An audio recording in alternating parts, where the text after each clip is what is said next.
హరి ఓం శ్రీ గురుభ్యో నమ.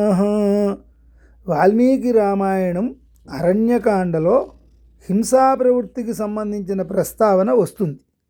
ఆ ప్రస్తావన జగన్మాత సీతమ్మే రామచంద్రమూర్తితో హింసా ప్రవృత్తితో వచ్చే చేటు గురించి వివరిస్తూ అందులో ఉన్న ధర్మ సూక్ష్మాన్ని సైతం వాల్మీకి సీతమ్మతో రామయ్యకు చెప్పించటం ఒక విశేషం.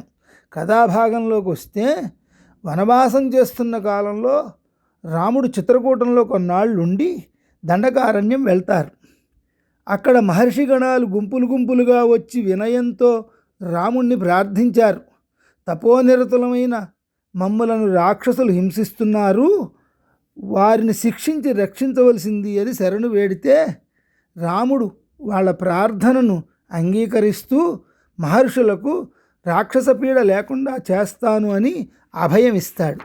అదుగో దండకారణ్యంలో రాక్షస సంహారం కోసం ప్రతిజ్ఞ చేసిన భర్తను చూసి ప్రేమాతిశయంతో సీతమ్మ హృదయానందకారకంగా రాముడితో ప్రస్తావిస్తుంది.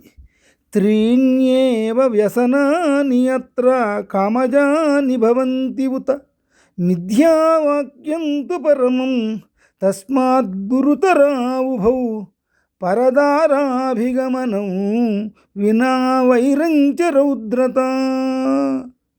అంటే పాపములు 3 విధాలు అన్నారు. మిథ్యావాక్యం మొదటిది అసత్యవచనం, దానికంటే గొప్పవి పరదారాభిగమనం వినా వైరంచ రౌద్రత.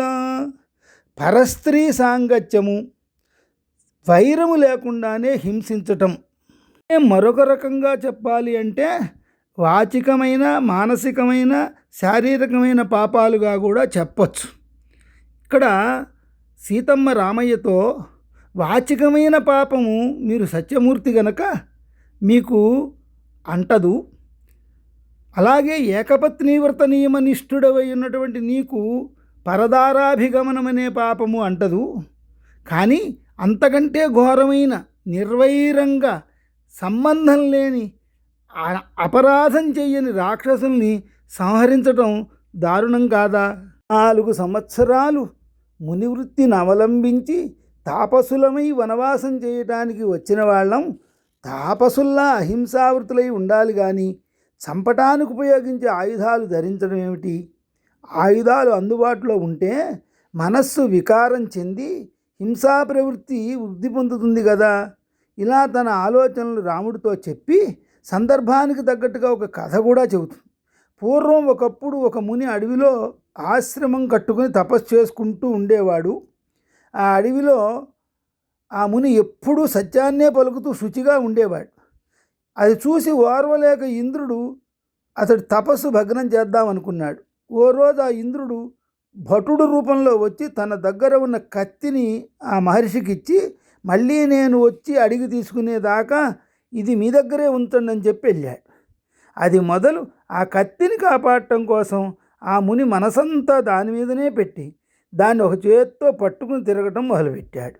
ఎప్పుడూ ఆయుధాన్ని ధరించడం వల్ల మునీశ్వరుడికి తపస్సు మీద శ్రద్ధ బాగా తగ్గింది. క్రమేణా అతడి బుద్ధి కూడా క్రూరంగా మారింది అంటూ ఈ కథ చెప్పి రాముడితో సీత అంటుంది, రామా, ఆయుధాలతో ఏ విధమైన సంబంధం పెట్టుకున్నా అది ప్రమాదానికి కారణం అవుతుంది సుమా.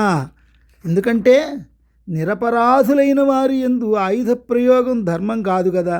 మనం వచ్చిన ప్రదేశానికి తగిన ఆచారమే ప్రవర్తించవలెను, ధర్మద్రోహం చేయకూడదు కదా, ఆలోచించండి అంటూ భర్తకు పతిక్షేమం కోరిన ఉత్తమ ధర్మపత్నిగా ఒక ధర్మ సూక్ష్మాన్ని సీతమ్మ రామయ్యకు చెప్పింది. తో ఆగకుండా ఆమె ఇంకో ముఖ్య విషయం కూడా చెబుతుంది.